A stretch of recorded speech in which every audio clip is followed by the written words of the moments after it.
Really active, eventful day 2 of Texans training camp. Lots to get into, some emerging storylines, some good news, some interesting news, and we'll hear from many members of the team, including Dalton Schultz, who joined the show, DeMeco Ryans, Robert Woods. Also going to hear from a captain cliche, but a badass nonetheless. Let's go inside the locker room.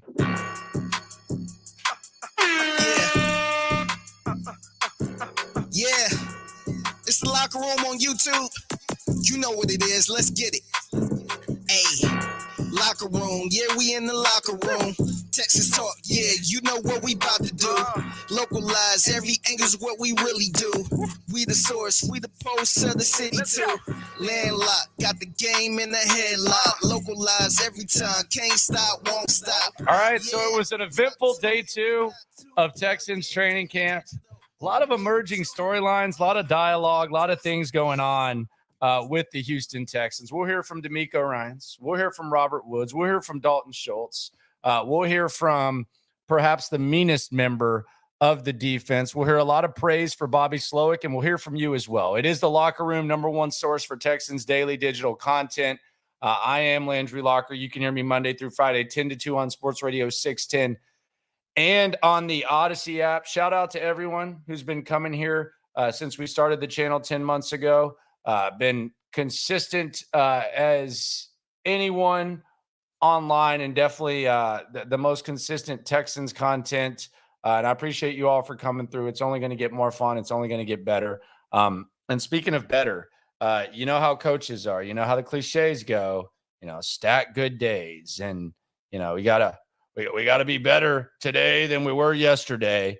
DeMeco Ryans said it, and I got to tell you, I think he's correct. This is the head coach of your Houston Texans talking about day 2 and what his overall assessment was. Get the comments in, by the way. I will react to the comments in the flow of the show. If there's anything in the comments that is maybe something we get to later, we'll get to it. It is all about interacting with the people. Here's your coach, DeMeco Ryans, talking about day 2. Yes, sir. I mean, from today, just seeing it on the field today, from where we were yesterday, I know we made that improvement. That's our expectations each and every day, to make those improvements. So I know today was a successful day because we took a step in the right direction as a team. All right. So there you go. Today was a successful day. And normally you kind of, whenever coaches are talking, you say, whatever. He is right. Today was a much better day, specifically for the offense. It's very clear, though. It's very evident, and this isn't rare in training camps, that the defense is going to be ahead of the offense. That's the case here. And I think what we're starting to see is that the secondary has a chance to be great. The receivers, the ceiling might be limited. And in this phase of practice, where this is really the receiver portion, and the DBs haven't put the pads on Sunday, which is going to be so effing fun. I can't wait to talk to y'all about that. But it's the time for the DBs and the receivers, and the DBs are in much better shape than them. So than the wide receivers. So there is that. But there were some good moments with the wide receivers, specifically Noah Brown. Noah Brown had a hell of a day today. Noah Brown made probably the play of camp. Jay Deuce is asking who won. I would say the defense won, but the offense had a much better day. But Noah Brown had a play with CJ Stroud on the sidelines, and it was an absolute dart from CJ Stroud. Noah Brown caught it on the sidelines. There was actually another play where Noah Brown probably could have scored a touchdown, but Davis Mills overthrew Noah Brown, and it landed out of bounds. And we quite frankly, Davis's first year, we saw him kind of throw the deep ball well. He struggled to throw the deep ball thus far, and it's a little bit rough for Davis Mills. Here's DeMeco Ryans talking about Noah Brown and what he brings to the table. From Noah, I've seen consistency. He's been the same guy from the first day of OTAs even to now. Like making that catch today, it's not surprising because he's done it so many times. And I think what Noah does is he just builds trust from the quarterback. Right, quarterback, you put it, in the vicinity, Noah's going to stretch out and get it and make that play for you when you need to count on him. So, and that's what we want, guys who are accountable, guys who are dependable. You build that trust, that chemistry with your quarterback. I think that's what Noah brings to our team. So we already have Eastside Herald saying Noah Brown, really? Yeah, Noah Brown. I don't think anyone thinks that Noah Brown is the next Andre Johnson. But Noah Brown is a guy who's probably getting the most opportunity that he's ever gotten in his career. He was stuck in Dallas with really good receivers. Early on, he was stuck with CeeDee Lamb and Amari Cooper. And now he's with a bunch of guys that have question marks, whether it's because of uncertainty, whether it's because maybe their pass ball is behind them, whether it's a guy like Nico Collins who, you really haven't seen produce consistently for whatever the reason. Yeah, Noah Brown. Noah Brown is a guy who coaches are going to like because Noah Brown is like one of those receivers who takes pride being in blocking packages and stuff like that. I don't expect anyone to go get a Noah Brown jersey, but yeah, Noah Brown. So yes, you are absolutely correct. Noah Brown. That's kind of where we're at right now. Other stuff from camp, observations day 2. Kenyon Green got some work with the ones. So Kenyon Green was kind of the talk of yesterday. We saw Kenyon Green on the field with the ones. Again, it is padless. It's going to be a big day for Kenyon Green on Sunday because we'll get a look at Kenyon Green and what he looks like in pads, but he was out there with the ones for a little bit. Will Anderson still rotating with the ones and twos. I wouldn't make too much of that. CJ Stroud, Davis Mills started out at quarterback, but they both threw the ball as many times as possible. So it's not like CJ was just sitting there watching Davis Mills, and it was at the very least a clean split. And Davis Mills started out well. He was checking down a little bit. CJ started out a little bit slower, but not too much slower. But as time began to go, CJ kind of just left Davis Mills in the dust. Davis Mills threw an interception to Steven Nelson. It was one of those sailed passes that we've gotten used to from Davis Mills. He missed Noah Brown on the deep ball. The only thing that CJ is doing right now that I would say is probably something that the coaches are working with him on is he's holding on to the ball, and in games there's a chance that these could be sacks, but I don't look at it that way. Like I don't think we're to the point with CJ where they're telling CJ to get rid of the ball and simulate that you're about to be sacked. I think at this point in the process, he's holding on to the rock and he's still looking down the field just to see what it looks like. Does that make sense? Because like if we were 3 months, or let's say this was CJ's second year, or CJ was familiar with this system, if CJ were holding on to the ball as long as he was, it would be a problem, right? It would be a problem. But he's holding on to it, but he's still looking upfield, and it's almost like he's trying to see what's going on and try to figure some stuff out. Davis Mills, it seems like he's kind of functioning as if he's going to check down no matter what, and he's just going to get rid of the ball, which hopefully, like when the game comes around, that's what CJ will do. And that's something that he's going to have to do. So if he's doing this, 3 months from now or something, and they're trying to prepare, then it would be something to be concerned about. But like in this situation, in this phase, I don't look at it as like, CJ's holding on to the pill too long, if that makes sense. I've seen some people have said, he's not in rhythm. CJ's not in rhythm. I don't even look at it that way. I just don't think he's looking to check down.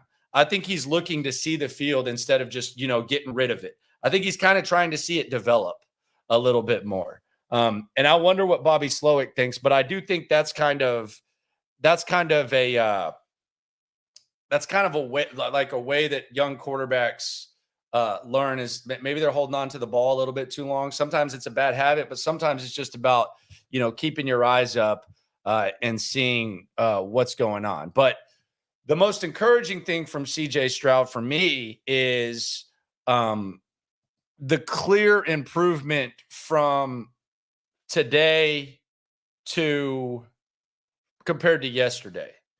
And there was also a situation where he had a miscommunication with Tank Dell. I think this was in passing period 2. And on a couple plays later, CJ found Tank Dell on the same play, and it probably would have been about an 80-yard touchdown, even in pads. It wasn't one of those things where they're not tackling, so the guy runs a little bit longer. It was one of those things where he finds Tank Dell like behind the defense, and Tank Dell's gone. That 7-1-3 connection. And the reason why it's good to see explosive plays no matter what, but it's better when you see like the miscommunication and you can see the clear development. Adrian Alexander asks, are you sure you're not making excuses? I mean, did it sound like an excuse? I don't know if it's an excuse or not. I don't know what they're looking at. I don't know what Bobby Slowik is telling CJ Stroud. I just know when CJ Stroud's holding onto the ball, he's looking downfield and trying to figure some stuff out. I don't know that they want CJ Stroud to just be getting rid of it 1 second. So no, I'm not sure if I'm making up excuses. It just seems like it would be common process of learning the position to maybe hold on to the ball a little bit longer and just see stuff develop. But no, I am not sure. I do not know. Maybe I am. I don't know why I would have any reason to. But yeah, I don't think there's any doubt who the best quarterback has been. Primetime says Mills checked down with barely scanning the field, and I hate that. And that's what he's doing. So when you see like the stats of like, and Jonathan Alexander's done a good job charting it, and you see like Davis Mills, did this. Davis Mills is making the safe throw, which you eventually want to see CJ do. But I don't see anything impressive about Davis Mills. He actually really, really struggled as time went out. Have you seen CJ run an RPO? They're running some play action like with the running backs. I can't tell if they're RPOs or not. I haven't seen a ton of RPOs. They're doing drills with RPOs though, because our location on the field, and I'll actually show you this. I'll pull this up. So this is the quarterback field right here. This is where we're broadcasting. So when I say that we're right there, this is let's see what I can get. This is the quarterback field right here. This was afterwards. This is QB5, aka QB2 plus QB3. Mills and Keenum getting some work in. This is that QB5 side work right here. So that's how close I am to them working. But they're definitely doing drills right there. But that's how close we are to what's going on. But yeah, they're doing RPO drills. Like as far as just running consistent RPOs, not a ton. Let's hear from DeMeco Ryans, because to me it's very clear that CJ Stroud is the best quarterback. It's clear at least in this situation. Now, does that say more about the quarterbacks he's competing with, or does that say more about him? I mean, he's been good, but he is with Davis Mills and he is with Case Keenum, but he's been good. We've had Frank Reich announce that Bryce Young is the starter. DeMeco Ryans was with the media types. This is what DeMeco had to say about the quarterback situation, and it got pretty funny. Yeah, the quarterbacks will rotate as we did in the spring. Nothing has changed there. How long do you anticipate rotating? We'll see. We'll see. When the time comes for us to declare someone as a starter, we'll do that when it's the right time for us. Take for you to determine who's going to be the starting quarterback. We'll see when that time comes. It's going to be the best guy that I feel like is going to lead our team in a proper way. Ultimately, it gives us the best opportunity to go out and be as successful as we can. Pick one to have the first snap in the first preseason game. Is that who's the best at that time, or is that like maybe you might throw some of the answers to some questions? When that time comes, everybody will see. I'm not going to, as I don't have that answer for you right now for New England or Baltimore. We'll see when we get there. We'll see. In Baltimore, I promise you we'll have a quarterback out there. There you go. I didn't think it was that funny, but, DeMeco kind of owns the room. So that's what you get from DeMeco Ryans. Other takeaways, Steven Nelson looks good. The secondary looks really good. If Steven Nelson's just going to come and play ball, I don't think he's like much better than a $5 million a year corner, like a Shaq Griffin or a Marcus Peters. I think he's in that range, maybe. I don't know if he's as good of a player as Marcus Peters, but if he's just going to play ball and do his thing, then, Steven Nelson, you could do a lot worse than Steven Nelson. And he had the interception. The secondary as a whole looks good. Jimmy Ward dropped an interception, made himself do push-ups afterwards. So that was pretty entertaining. We actually got to Dalton Schultz all over the place. We actually got to talk to Dalton Schultz on In the Loop on Sports Radio 610. If you missed that interview, go check it out. I tweeted out the link. But Dalton Schultz, tell me, is this a shot at the Cowboys coaching staff when he first got there? I think the answer is clear. The answer is definitely yes. Maybe a little Jason Garrett action, some strays for Jason Garrett. But we had a good time with Dalton. Probably could have talked to him for like an hour and a half. Kind of got the old, hey, he's got to go from the people. And he did. He probably had a meeting or something. But this was Dalton Schultz talking about Bobby Slowik, and what Bobby Slowik is about. Dude, he's great. Is he a boring teacher? Is he like a Stanford honors class teacher? He's actually funny as hell. I think he's kind of, when we first got here, it was okay. These are the routes. Mm-hmm. These are the routes that you have on these concepts. This is what you got. And now it's kind of like peeling it back and saying, okay, this is the whole concept. This is what you can do. This is the route. This is why we run it like this. This is why your split is what it is. This is why I'm calling this, because I want this coverage, because against this coverage, this guy is stuck between three guys, So he's kind of diving into the bits, the bits and bobs of the installs. And I think, for me, mm-hmm. Being somewhere and like having a kind of mastery of an offense, like on my fifth year, like I wish I would have learned it this way year one. Okay. Mm-hmm. Because like I feel like I would have gotten to where I was year 5 in that offense much quicker. Okay. Interesting. From Dalton Schultz. He seems to kind of light up when he talks about Bobby Slowik. And he's not alone, but I am intrigued to see what Bobby Slowik looks like, but that was kind of a clear shot at the Cowboys. I'm not trying to headline porn anything, but I think it was kind of clear that was a shot at the Cowboys, and specifically Jason Garrett. Let's be honest, he got fired, so that's not too surprising to say the least. But Dalton Schultz, shots fired at the Cows. Robert Woods, he's been in this system before. Robert Woods met with the media afterwards. Here's an interesting thing about Robert Woods. I showed y'all the view of the field where I'm at. They have like in between team, they have the quarterbacks come to that field and they do throwing drills. And the receiver who's catching the quarterbacks is Robert Woods. The other receivers, they're working on other stuff, but the one wide receiver who's there, who's with the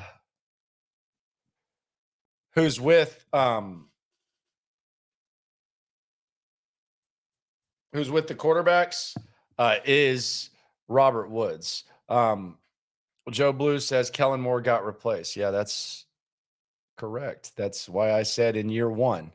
And I don't even know if I guess Kellen was there Dalton's first year. I guess he was the OC, but that is correct. That's why I said year one, mi amigo. Here is Robert Woods talking about Bobby Slowik and what Bobby Slowik is about, specifically what this system is about. It's difficult, but it's simple because it's all illusion. Difficult, Everything we trying to make it look difficult but simple. Look the same. It's a lot of moving parts, but like ultimately we're kind of getting to the same spots. But it's just like you have to be locked into the calls, the checks, the formations, the movements. Like I said, it's a lot of moving stuff pre-snap, hearing the calls and adjustments. You just got to be locked in. It could be run, pass, flip the run. Detailed offense, you got to be dialed in. It's more so about having that mental capacity to be able to grasp this offense. And I wonder, like, when I hear stuff like that, but my issue and not my issue, my concern, and maybe this is PTSD. And I think if you follow the Texans or you've liked watching the Texans or hated watching the Texans, the problem I have is sometimes some guys aren't capable of learning the same way. It's like teaching a class.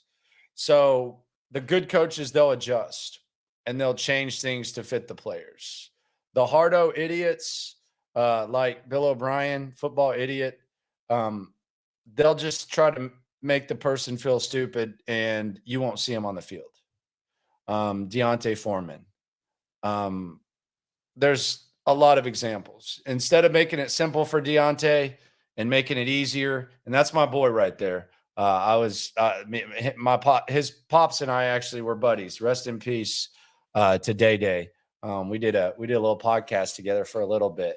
When Deontay came in studio a couple times, but I mean the way that O'Brien used to try to make people feel stupid and try to make them learn their offense. It's the reason why Deshaun Watson didn't start immediately. And it's the reason why Bill O'Brien never had a top 10 scoring or yardage offense, despite having pretty decent talent when he was with the Texans and despite being considered some sort of offensive mastermind. I say that sarcastically. But that's really what you need. You need someone who's a little bit flexible. And here was Robert Woods talking about, we heard Dalton Schultz talking about Bobby Slowik. Here is Robert Woods, like kind of going away from the system and talking about what the style is of Bobby Slowik. Aggressive, I would say, wants to get his playmakers the ball. He's aggressive in his coaching, getting the guys to be urgent and be decisive. You have a job to do, get to it. And I think he's holding everybody accountable from the field to the meeting room. Just the urgency, I would say, that he's bringing into our offense and to our team. We have a small amount of window to be great, and we got to get there as fast as we can. Okay. I mean, that sounds fantastic, I guess. The other thing about Slowik, though, is there's going to be steps to it. And I'm not saying that Bobby Slowik will not end up being a good offensive coordinator. I'm not saying that Bobby Slowik is – we don't know what Bobby Slowik is. But the one thing about Bobby Slowik is, what did he do before he went to San Francisco? He watched film. Like he was a Pro Football Focus guy, and he watched tape. And what did he do for Kyle Shanahan? He was a big resource when it came to watching tape. He was a big resource in implementing the offense. He was a big resource in seeing stuff. So in this situation, it's kind of Bobby Slowik's time to shine, because the players are sitting there and they're watching film with him. He's in his comfort zone and, he's teaching, he's watching, he's kind of like the resource. It's going to be the first time that Bobby Slowik, he has to make adjustments, and Bobby Slowik has to be the one. It's one thing for Kyle Shanahan to be able to ask you on the headset, "Hey, Bobby, what are you seeing here?" It's another thing to be wearing that headset, and after you run one play, you got to adjust and you got to figure it out. So I'm not saying that Bobby Slowik is not going to be a good offensive coordinator. I haven't heard anything bad about him. As a matter of fact, I've heard the opposite. I've heard glowing stuff about him. And I do think he was a prime candidate for the gig. And I think that it's a perfect offensive hire if you want to run this system just to see if it works. But even the best coaches, they're going to have to go through some sort of growing pains. And some of them have weaknesses that you don't know about till they get in that situation. So I'm just saying all that to say, like, in this situation, like with where we are right now, Bobby Slowik has to be great because that's his comfort zone. And once he gets more and more out of his comfort zone, then we'll see how he looks. But if you're listening to the players, it's not generic. It's very specific. They make it clear what they want, and they make it very, very clear that they at least believe in Bobby Slowik, and they like what he brings to the table. I'm looking forward to seeing him get the important reps that are needed as an offensive coordinator. I actually asked Nick Caserio about that at the opening press conference. Let's hear that. If you haven't heard it, I think this is interesting. I first asked Nick Caserio about him learning the system because Nick Caserio, he was on the headset in New England. And Tom Brady wanted him on the headset. Josh McDaniels wanted him on the headset. Bill Belichick wanted him on the headset. He was also a receivers coach at one point. He was in the front office, and when they got Wes Welker and they got Randy Moss, they trusted him enough to be a wide receiver coach, which some people would say, well, anyone could coach those guys.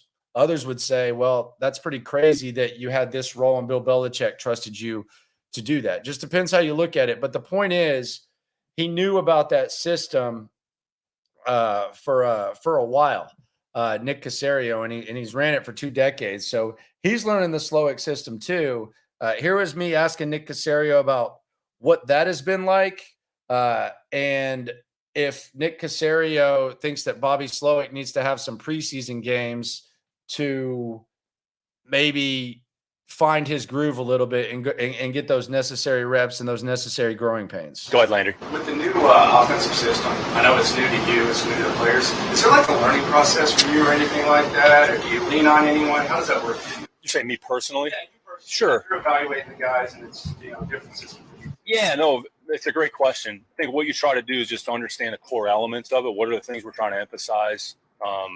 In the end, there's only so many things you can do relative to how many runs you have, what's a design to run. I think understanding the intent and the integrity of the play, what's the responsibility of the players on those play, what are they being coached to do, so that when we're going through it, kind of have an understanding. Because I think sometimes you always jump to conclusions, something happens, and it's like, oh man, this player is, So from my perspective, I've enjoyed it, just learning. I think I like to learn and invest time and effort into understanding what's happening. It's going to help me personally. It's going to help, I would say, hopefully our entire group. So kind of always viewed my position in the bridge between kind of personnel scouting and the coaching staff. So the more I'm well versed in some of the things that we're doing, I'm not calling plays. It's not what we're talking about. But if you have an understanding of the intent and the integrity of the play, what we're trying to do, what happened on the play, then you can see, okay, is that something that we've talked to the player about? Is he an error repeater? Is that something that continually shows up? So that's, I'd say, becomes a part of the evaluation. So I've enjoyed it. It's been a productive system. It's been a productive offense. There's elements and roots of it kind of throughout the course of the league. Maybe it's a little bit different than the system that I grew up in relative to New England. But, I've certainly embraced the opportunity to learn something new. And you're always trying to find ways to improve and get better. So, hopefully it's, can use that to my advantage here and just to my overall football evolution and development. Go ahead, Landry. Go one more. Is it like a thing where you need Bobby needs to call plays in preseason? Like is preseason important because of logistics for Yeah, the preseason is a good test for all of us. So I'd say a lot of position coaches, DeMeco was in that situation, going from position coach to play caller. Preseason, even practices, right? You're out there with the headsets, getting the information to the players, calling plays. How do you react to certain situations? And a lot of that, candidly, you're going to learn on the fly. So a lot of us, when we're put in positions, are learning things for the first time. So that's part of growing and learning. That's part of a process for sure. Absolutely. All right, there you go. So that's Nick Caserio wanting to learn a little bit. It's new to him. The system as a whole is new to him. And let's be honest, this system, we love it. I enjoy it. You enjoy it. Happy to be out of the old system, but when you look at, like, we can use all these examples of where this has been successful. We can go all the way from Gary Kubiak to all of Kyle Shanahan's stops to McVay to Kevin O'Connell to Mike McDaniel. Their personnel is a little bit different than what the Texans have. And there are big concerns about the wide receiver position and if this is going to be a good wide receiver group. There's a lot of optimism, but there's also a lot of uncertainty. And if we're being honest with ourselves, on paper, it's not the most impressive wide receiver group. So Bobby Slowik, if you're expecting him to come in here and do what Mike McDaniel did last year, then tell me who's Tyreek Hill and tell me who's Jalen Waddle.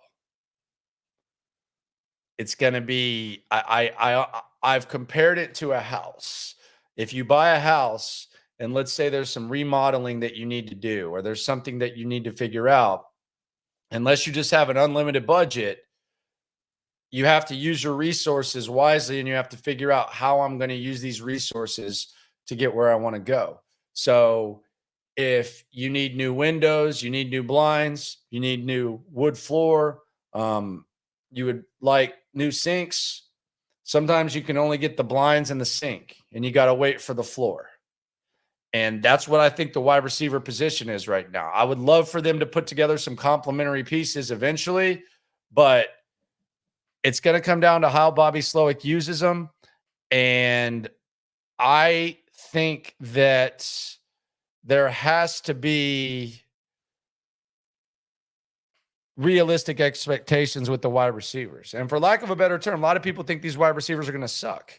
And if you've watched practice lately, it's clear. And I think we can balance this out. The secondary's gotten the best of the receivers. Not surprising. I think this secondary could be elite. Wide receivers, maybe you can get your complementary pieces together. Robert Woods was basically asked in a polite manner by Aaron Wilson, what do you think about people saying that these wide receivers are going to suck? Here's what Robert Woods had to say about that. We don't hear any of that. We're not paying attention to any of the outside noise. We're in our meeting room working on getting better, working on improvements. We're just trying to go out there and be our best. And obviously that's good enough for NFL receivers being able to make plays. We're in the offense where we're able to get separation. Coach is able to call plays. Like I've been telling guys, be ourselves. The plays are going to come. Just can't wait to do it on Sundays. All right. So that's Robert Woods on that. The one thing I do wonder is, where are you going to line up these wide receivers? You got some guys that are good in the slot. You got guys that are good outside. You want versatility, but you also want guys to be good in one specific spot. And Cody Stutes, my boy Cody Stutes, go subscribe to Houston Football if you haven't. Cody Stutes has a hell of a site. He actually sends out, if you subscribe, you can subscribe for free right now. He sent his 11 observations. I enjoyed the hell out of them. And he's out there at every practice. He's covering this squad as good as anyone in town. I would put him against 99.9% of the other folks that cover the squad. But DeMeco Ryans was asked about that. Because remember Bill O'Brien, versatility. You have to have versatility. Is a guy really versatile if he's just mediocre at 5 things and not good at anything? That's not what you want. You don't want that type of versatility. Cody Stutes asked DeMeco about that. This is what DeMeco had to say about that in regards to the wide receivers. What's the challenge in making sure that they get the right amount of reps at all the spots, but still getting enough reps where they might primarily? And it all depends on, what each guy can handle. So I look at it as every guy is different. You have some guys who've been in the system before, they can handle a little bit more, and it's all about making sure guys are in position to where they can operate as fast as they can possibly go. Is that like body plays chess with how he wants to organize the wide receiver plays because of the versatility? We'll see how his chest looks when it comes time to diagnose those plays. All right. So there you go. We'll see how the chess looks. Jerry Knopf says, can't Nico be Debo and Mechie be his Ayuk? I'm assuming you were joking there. I think. I'm not sure. Someone asked about John Mechie. Mr. Heisenberg asked about John Mechie. John Mechie looks okay. Tank Dell Jerry's asking about Tank. Tank Dell looks good. He looks effing good. He looks really, really, really good. He took that one that would have been taken to the house. He looks small when he's standing out there, but when he's out there playing, you don't notice. You just don't notice. It's kind of crazy. It's early, but you don't notice. Now, I will say, when you're little, the pads can make a big difference, especially at this level. So I look forward to seeing how Tank does when they put the pads on Sunday. God, I can't effing wait for that. As far as Mechie goes, DeMeco Ryans used a word that I think will excite a lot of people when it comes to John Mechie. He used the D word. What is the D word? Guess. When you're talking about wide receivers, what is that D word? Give it to me. It is dynamic. From Noel, I Mechie can bring a dynamic element to our offense. I think he's a dynamic playmaker with the ball in his hands. When he, watching him there at Alabama, the plays that he made, it's in it. He just has to get back to playing football. It's been a long time since he actually played. So it's encouraging to see him out and encouraging to see him continue to get better. But definitely looking forward to him, being a dynamic playmaker for us. All right. So me too. I mean, I'm looking forward to that as well. Someone just brought up, the Chiefs wide receiver group, that they think this is a better group than the Chiefs minus the tight end. Yeah, I don't know. I do think, though, I don't think it's like the same, but I do think that the tight ends could actually perhaps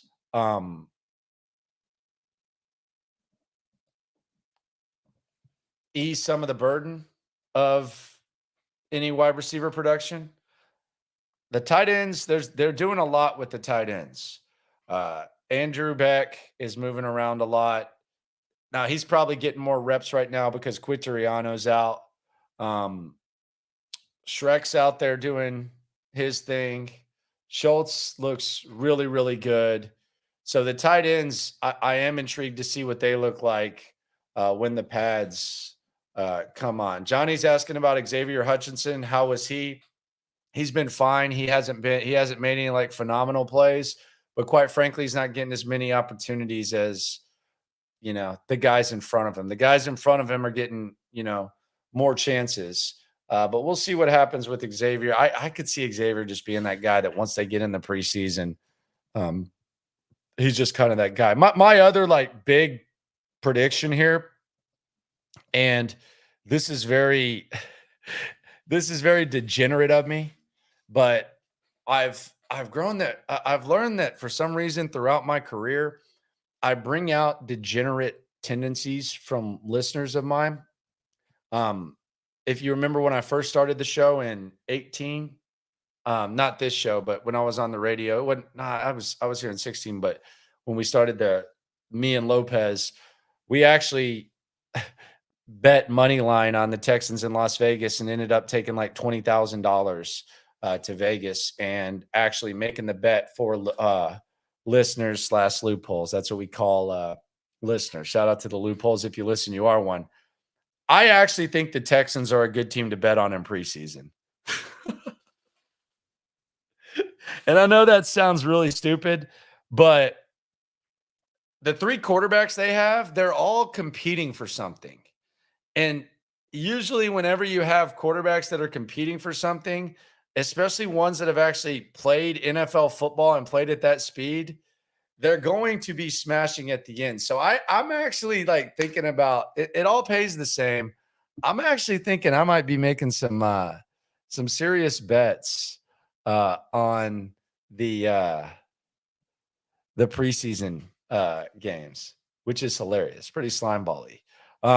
Ramiro asks, what's Will Anderson looking like? He looks like a freak.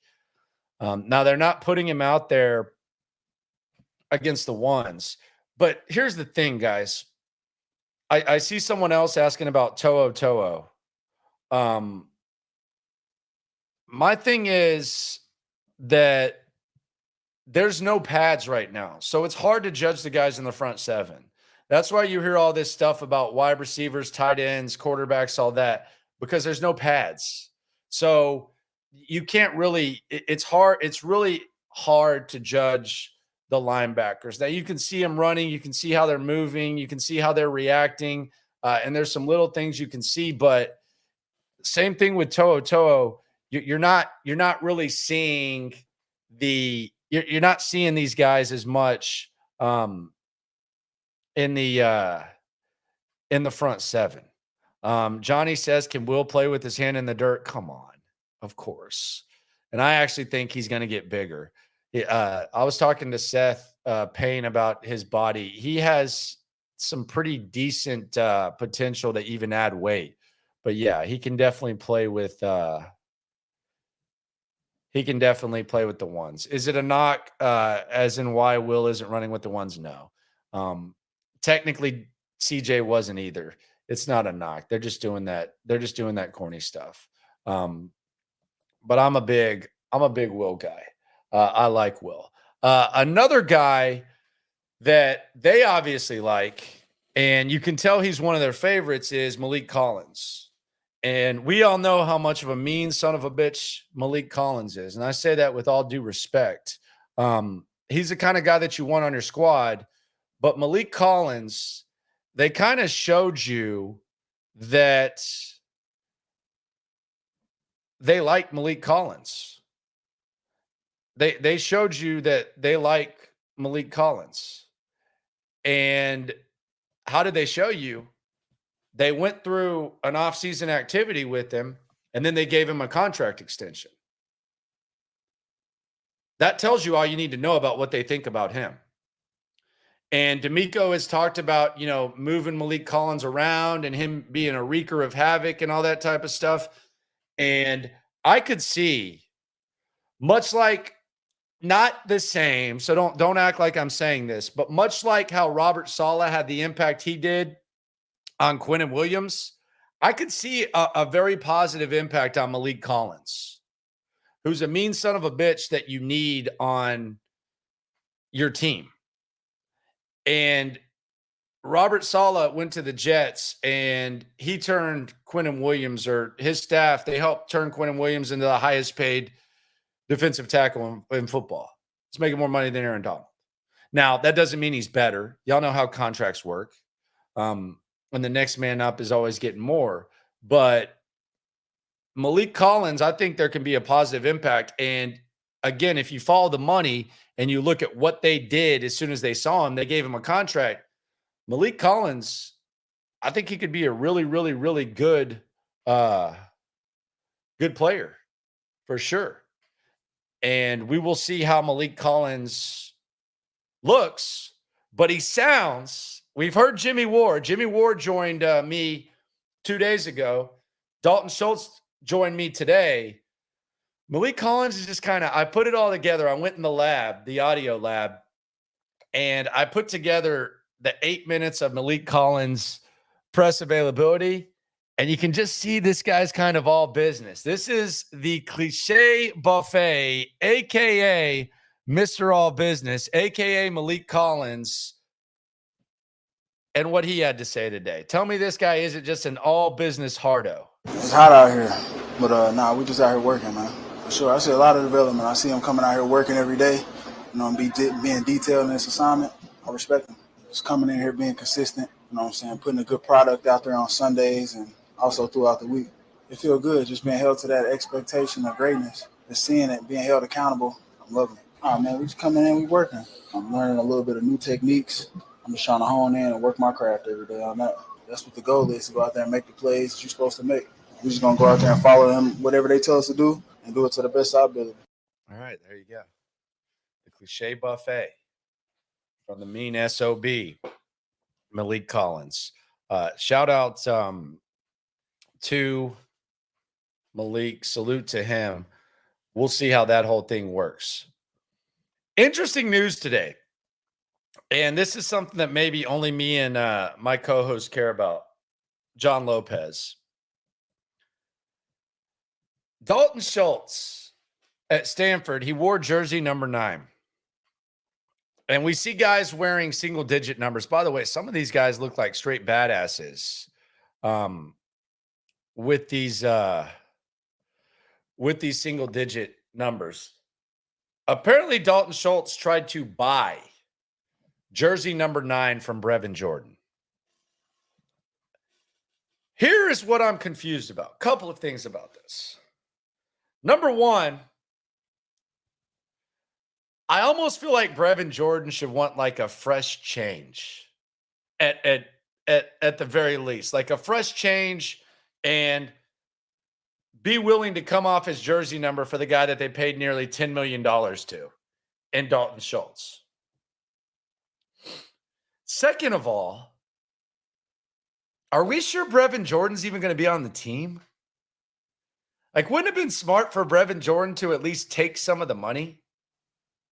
Here was Dalton Schultz when he joined us straight off of the practice field talking about this transaction. And you can hear your boy, you can hear me say, stay tuned, almost as if, well, he might get cut and you might get number 9 anyway. So if you are buying a Dalton Schultz jersey, I would wait to see if Brevin Jordan is going to get released first. Did you try to get Brevin Jordan's number?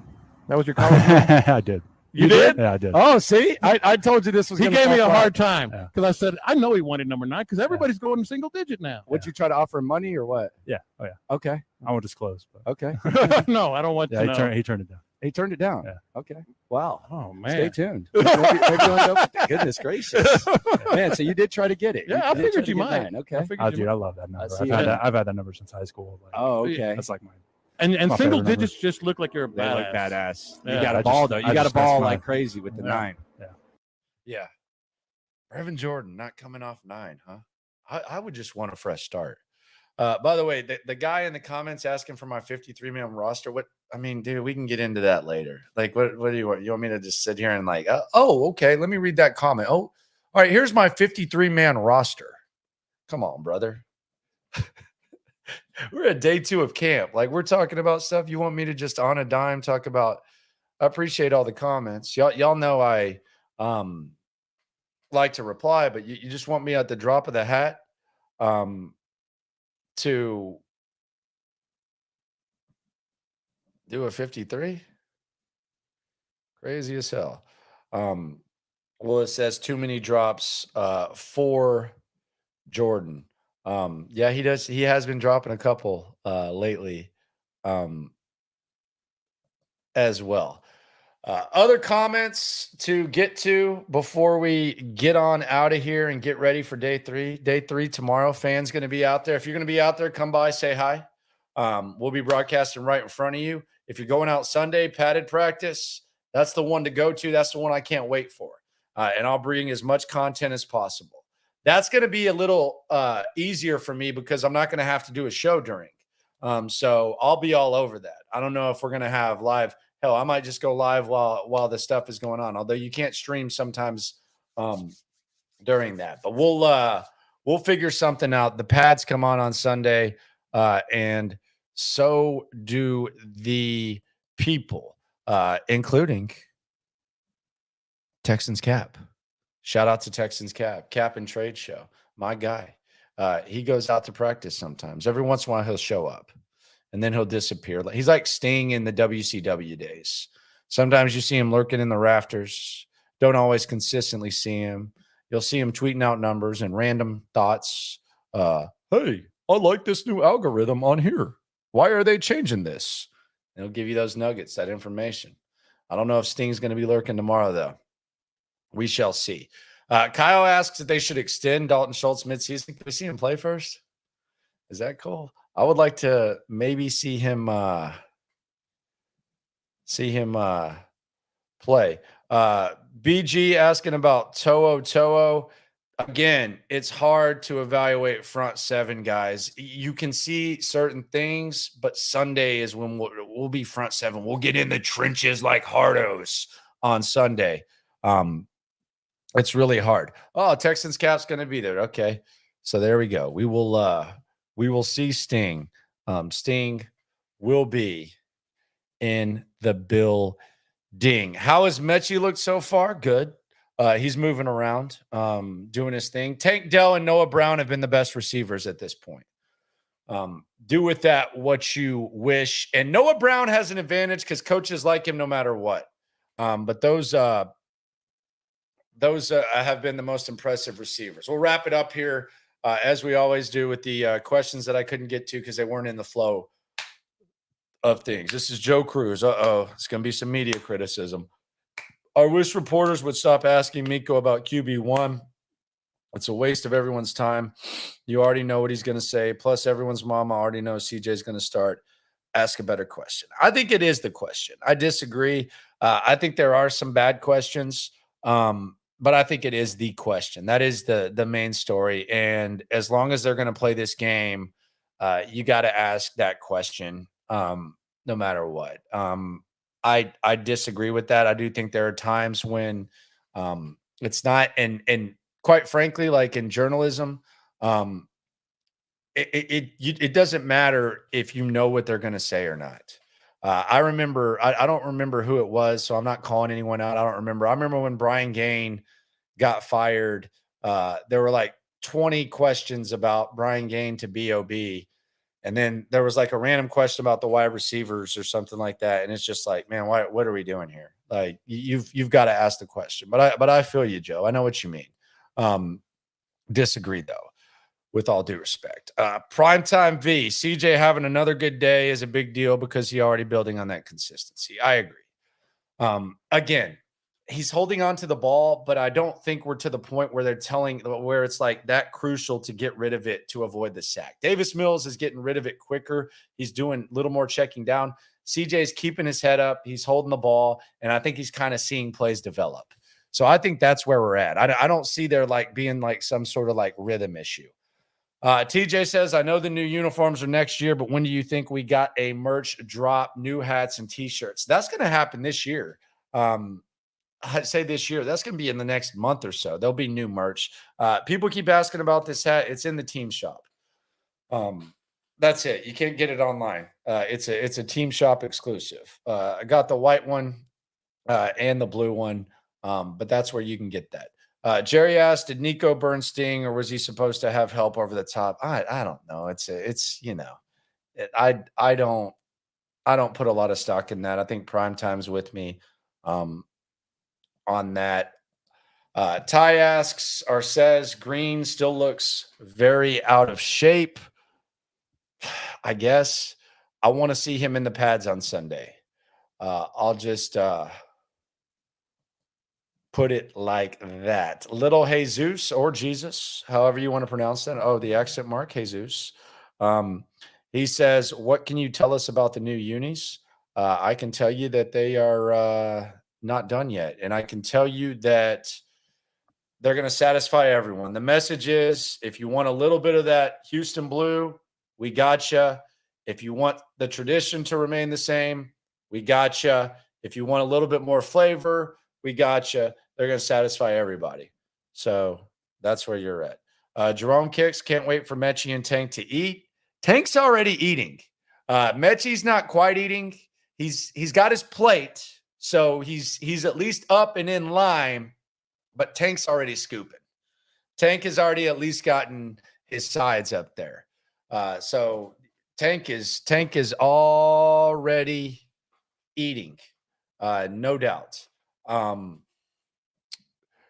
Cody Stutes coming through. Landry, congrats on the 5K. Okay, I didn't even know I got to 5K, but that's cool. Appreciate everyone for coming through. Trying to get to 1 million views too. Keep it going. I don't try to manipulate algorithms. I don't sit here. This is like something I like to do. I like to talk about this. I like to create content. I like to talk to the people. I don't take the responsibility lightly, but I appreciate the shout out. Appreciate you, Cody Stutes. Tell them where they can get your crap. I already plugged it for you. But yeah, it's going to be fun. Is Tank going to be returning kicks, punts? Yes, he is. He will be returning punts. He'll be returning kicks, although I don't know how many kicks he's going to have the chance to return. But yes, he will be returning punts. How is Tank separating on routes? Very well. But again, got to see him in the pads. I know he's looking good, but got to see him in the pads. from both offense and defense, this is Smokey. What's up, Smoke? From both offense and defense, who's impressed you the most? Offense, Noah Brown and Tank and CJ Stroud. Defense, the secondary. Jimmy Ward, Steven Nelson, Will Anderson, although, again, pads, but he just looks like a freak. And that's really it. TX Star, Fat Cat. That is such a nasty picture, brother. Sister, whatever. God, hell is wrong with you. Nick is always working. Too early to identify any potential holes in the roster for training camp or trade. Yeah, they ain't trading yet. They'll be working folks out, though. How do I get the hat again? The team shop. Sober money. No way CJ doesn't start week 1. I would agree. By the way, this was CJ running off the field. It's interesting that you have QB5, Case Keenum and Davis Mills running together on the side field, while CJ Stroud was getting his work in with Juice Scruggs and some of the other guys, and then look who he runs off the field with. Y'all ready for this? Again, Jalen Petrie. Got a little Jalen Petrie action right there with CJ. Walking off. Players already love him. They want their QB1. That's what they want. Petrie playing around with them. So, yeah, that's what he was doing when QB5 was getting their work in. Kelly asks, do you see us trading with the wide receiver before the deadline? Can we see him play? I don't know. Like, what are you trading for a wide receiver at this point? I definitely see him investing in the offseason. Joe Blue, top 10 defense. What's your reasonable expectation for the defense? Top half of the league would be significant improvement. Top half of the league. Last year, they were historically bad, especially against the run. If they have a top half of the league, that's where I'll set it. And then they could get better than that. But, yeah, that's what I'll say. Top half. Top 15. M Gentles 3. CJ has to take in the system, defense as well as offense before bringing speed, but he's going to have to speed up and he needs awareness to avoid sacks. I think he had trouble with that before. He had trouble really knowing when to use his legs at Ohio State. I saw some people, shout out to Beltway Boys. He's one of my favorite follows on Twitter. I think he's a smart dude. But he was saying that people were saying CJ Stroud was a statue. No one ever said that. At least I don't want to say no one. I don't know everyone, but I think people were just saying he didn't use his legs consistently enough outside of the Georgia game. And a lot of times he just wouldn't use them. So that's where I'm at with CJ. But yeah, I don't look at it as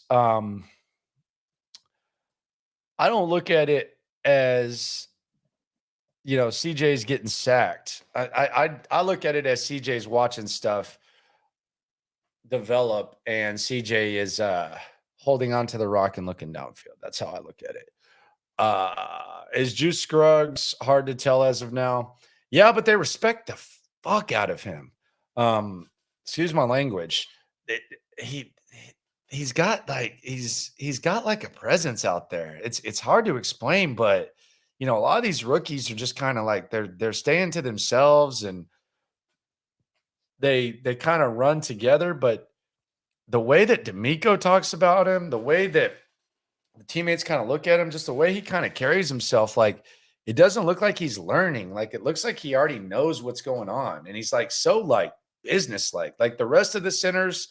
Like you'll see like Deculus and Morrissey and Questenberry, like, and I know that Deculus isn't the center, but you'll see them like dancing together and kind of laughing. Juice Scruggs is just out there all business. He might be kind of like a less cliche, like Malik Collins, hardo, all business type of dude. Why is Kirksey still on the team? They like him, man. I guess. I don't know. I'm with you. I thought his days were numbered. Kirko's still alive, though. He is very much alive. Make no mistake about that. Kirko is Kirko is alive. Final question. What is your floor and ceiling for Texans win count this year? God, I don't know. That's early. I laid out that, every year in the last 10, and I just stopped doing the research. There's teams that go from, 4-9. The Giants last year with Dable. I was talking to my pops about this squad when I was coming back. And this is the best way that I can put it. And I'll leave you with this. I find it hard to imagine this team sucking. And maybe that's a low bar and maybe it can get higher. But as I watch this squad, there are some questions, like the wide receivers, questions. The coaching staff, specifically Bobby Slowik, we don't know about him, question. Rookie quarterback that's not used to throwing to suspect wide receiver, question. All those things, like, there are questions. Now you feel like you're there. There's at least like progress and stuff, but I just have a hard time thinking this team is going to suck. And that is something that's the best way I can put it. And we will figure out, And the win-loss prediction, that'll come closer to the season. But we'll see what we got going there. Again, the padded practice will bring a lot of insight there. 119 dozen. God dang, that's a long ass screen name. I don't even think that would be an AIM thing. Throughout 2 days of camp, this is DJ BNMA. Throughout 2 days of camp, it feels like Davis Mills has a slight edge on CJ Stroud. Yeah, DJ's my boy. People see different things. People see stuff differently. I disagree. I would have to hear why he's saying this. But I disagree. Like, if you're going by, like, and I know DJ's a big stat guy, like maybe he's talking about like how Davis Mills started 7 of 7. But again, there's a lot of safe throws in there. He threw an interception to Steven Nelson. He missed Noah Brown on the deep ball, though CJ was missing deep balls yesterday. If we're counting sacks, like taking sacks, then yeah, CJ might be holding on to the ball too long. But again, I said this at the start of this. You can go back and check it out. I think CJ is not yet, and maybe they get to the point where that's something they emphasize, but I don't think CJ Stroud has like quite the clock in his head yet where he's trying to get rid of it in a certain amount of time. And Davis already has that clock. So I don't look at it as consequential, if like overly consequential. I'll look at it as a learning process where CJ is kind of seeing how things are shaping up and how they're developing instead of just trying to get rid of the ball. I think he'll get to the point where he gets rid of the ball. But I disagree with DJ. David says, I mean, his guys were always open at Ohio State. There was no need to scramble around much. We saw what he can do. And that should be enough to excite everyone if the pocket ever collapses. Yeah, we'll see. No doubt. I mean, there was one game where he 100% needed to run, and he did, and they missed the field goal, and they ended up losing because of that. Appreciate everyone for coming through. Subscribe, like, right along. It's been fun. Again, started this 10 months ago. Consistent. Y'all know it's been consistent. No vacations or anything. I love to bring this content to you. I truly do. I'm already giddy about the show tomorrow. Practice starts at 9. Show starts at 10. We'll have a player straight off the field at 11. I'll bring you that content at night. We'll be doing the stream again, and it's not going to stop. It's fun. 10 months. I guess we just hit 5K. About to hit 1 million views, and it's only going to get better. It's only going to get more fun. It's all me. No help on this. And you. Without y'all, it wouldn't be here. So keep it coming. Keep the comments coming. Keep the interaction coming. Keep the fun coming. And just remember, when it comes to this Texan stuff, and it comes to this this content. We are all in this together. Appreciate everyone for coming through. We the source, we the pulse of the city too. Landlocked, got the game in the headlock. Localized every time, can't stop, won't stop. Yeah, we top 2 and we not too. Plugged in daily digital on YouTube. We got taste for days, opinions to give, we got takeaways. If it's up, then it's up. We number 1. You don't need to try your luck. Locker room, yeah, we in the locker room. Texas talk, yeah, you know what we about to do. Localize every angle's what we really do. We the source, we the pulse of the city too.